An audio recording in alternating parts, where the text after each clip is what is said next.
il faut une implication de toutes nos équipes. Alors ça part du vendeur qui lui connaît bien son client, ça passe par l'acheteur dont je suis, hein, je suis au quotidien l'acheteur pour mon entreprise, ça passe par la préparation, ça passe par la livraison. Donc s'il n'y a pas un engagement de tous ces services-là, au final le service rendu il est bancal. Donc c'est vraiment un engagement de toute l'entreprise et au quotidien c'est quelque chose qu'on essaye de mettre en avant, bien entendu. La volonté qu'on a, c'est de bien faire. On a un métier qui est compliqué, on est sur une variable de prix, on l'a dit, de production et de fraîcheur. Et tout mettre en œuvre, je dirais, pour respecter nos engagements auprès de nos clients, c'est beaucoup de travail, c'est jour et nuit, hein, nos sites travaillent jour et nuit, pour respecter cet engagement qu'on a auprès de nos clients et qu'on veut vraiment faire valoir. C'est vraiment quelque chose auquel on est attaché. Quitte à faire, il faut bien faire, c'est comme ça.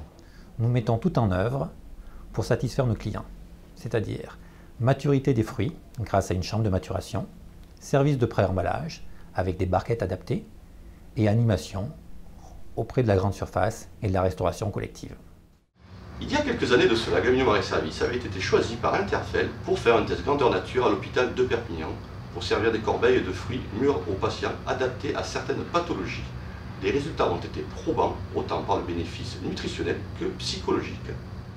Homard acanien, comme son indique, c'est le homard. Donc aujourd'hui, on a un partenaire qui est à Halifax, qui s'appelle Jack. C'est quelqu'un qui aujourd'hui est un pêcheur professionnel de casier, qui aujourd'hui 100% du homard pêché destiné pour la France, c'est nous qui le faisons. C'est-à-dire qu'en fait, on a la primeur d'avoir son produit calibré et surtout, je dirais, travaillé dans de bonnes conditions. Je m'explique.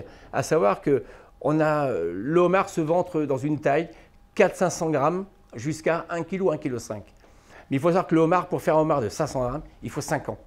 Et pendant ces 5 années, il y a 12 mutations. C'est-à-dire que pendant 12 à 13 fois, il va perdre sa coquille. Il faut éviter justement de commercialiser du homard à coque molle. Et nous, on fait que du homard à coque dure. Donc on fait du stockage avant la mue et on fait du stockage après la mue, mais jamais pendant la mue. En tant que distributeur en fruits et légumes, nous devons d'être le relais entre les consommateurs, clients finaux de nos produits, et les producteurs.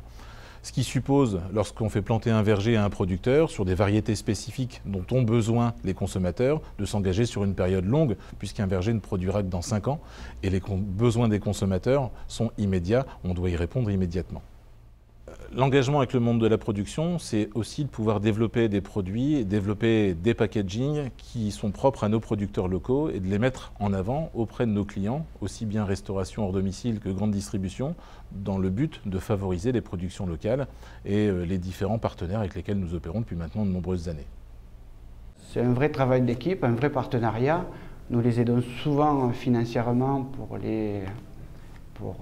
pour financer leur mise en culture. Ça devient presque des amis avec qui nous travaillons en confiance. Au jour d'aujourd'hui, ce qui nous intéresse, c'est que cette source d'approvisionnement soit pérenne. Et pour qu'elle soit pérenne, il faut effectivement bien la rémunérer. Pour défendre nos producteurs, pour le moment c'est en Provence, mais on peut adapter cette expérience en Alsace par la suite. Nous avons développé une unité de fabrication de compote, jus de fruits, soupe, pour valoriser la production, la surproduction au cas où, en été, si les producteurs sont un peu coincés au niveau du prix ou au niveau de la marchandise, et aussi pour passer les calibres plus petits ou les défauts d'aspect. Mais on remarque quand même de plus en plus, surtout en Provence, où les prix de revient ne leur suffisent plus forcément à vivre, si on valorise les 30% qui n'arrivaient pas à commercialiser, ça peut leur donner le petit plus qui les incite à rester dans la profession, parce qu'il y en a quand même beaucoup de plus en plus qui s'arrêtent et les enfants ne reprennent pas. On sait que ce ne sont pas forcément les petits producteurs qui vont cultiver de la manière la plus saine possible, mais pourtant c'est ce que les grands médias nous font croire. Et je dis moi que c'est tout l'inverse. Il y a quelques années, nous avons été confrontés à cela un client nous a demandé de réduire les résidus de pesticides par rapport aux normes européennes de façon importante. Il faut savoir que l'Europe ne préconise rien en matière de nombre de traitements que peut avoir un produit. Le distributeur en question nous a obligés à un nombre restreint de produits à utiliser. Le deuxième axe, c'est qu'il nous a demandé de réduire de 30% à peu près la valeur des résidus qu'on pouvait trouver à la fin des analyses. D'accord ? Et j'ai eu un petit peu peur de ne pas y arriver.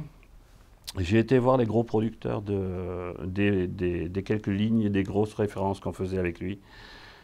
Et à force de travail et à force de persuasion, et je dirais qu'il y a quand même il y a eu une écoute. Il y en a certains qui étaient déjà engagés dans cette direction.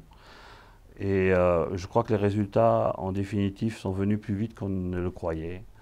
Aujourd'hui et sur la dernière année, j'ai présenté les résultats à un gros client il n'y a pas très longtemps. On arrive à peu près à la chose suivante. C'est qu'on est à 100% dans les clous de l'Europe. Bon, c'est pas très difficile, c'est la loi. OK. On est à 98% dans les clous de notre client, qui est quand même plus restrictif de 30%. Et ce qui est assez étonnant, et même je dirais très étonnant, c'est qu'on est à 30% sans aucun traitement, sans aucun résidu de traitement final. C'est une production organisée qui tient compte de ce que veut le consommateur et qui tient compte de la qualité des produits souhaités et de la qualité sanitaire des produits souhaités. La traçabilité nous permet aujourd'hui, d'un point de vue informatique, de remonter toute l'information dans un minimum de temps, je dirais, à toute structure qui pourrait être amenée à réclamer cette information. Tous les jours, on a un client qui s'appelle contrôle qualité. Et notre contrôleur regarde bien sûr le poids qu'il y a dans les caisses, parce qu'il faut vérifier le poids, il faut vérifier si les produits sont bien glacés, et ensuite on regarde la qualité. Et tous les jours, à 8h30, on a une réunion des télévendeurs et des acheteurs. Et le responsable qualité nous parle de tous les produits qu'il a pu voir pour pouvoir nous parler à nos clients de la qualité des produits. Fondamental la parole. C'est la base, le ciment. Effectivement, pour moi, c'est le ciment de notre activité qui a toujours été longtemps sur le verbal. Et c'est donc la parole. On regroupe en fait de nouvelles forces, quoi, et c'est ça qui est intéressant. Et encore une fois, si les gens décident de venir, de s'installer autour de la table, c'est que c'est vraiment, ils ont envie de s'engager.